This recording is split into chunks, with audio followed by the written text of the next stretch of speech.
Report सागर दीदाली Kumar bureau chief ठट्रो। तब्दीली सरकार जा ॾींहं गंजी चुका आहिनि। जल्द मुल्क में आम चूंडूं थियण वारियूं आहिनि।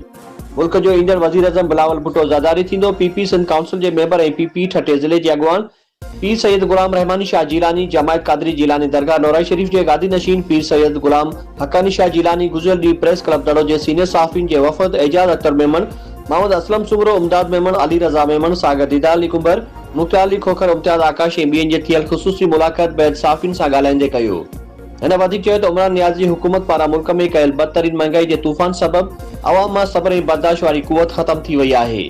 तब्दीली सरकार अवाम खे पिणण ते मजबूर करे छॾियो आहे। गुर्बत ऐं श्रेय वधण ऐं महांगाई सबबि अवाम ख़ुदकशी करण ते मजबूर आहे। हिन वधीक चयो त मुल्क में जल्द आम चूंडुनि जो दौर वञण वारो आहे। पीपी सॼे मुल्क मां कामयाब थींदी। इंशाअल्लाह मुल्क जो ईंदड़ वज़ीर आज़म बिलावल भुट्टो ज़रदारी थींदो।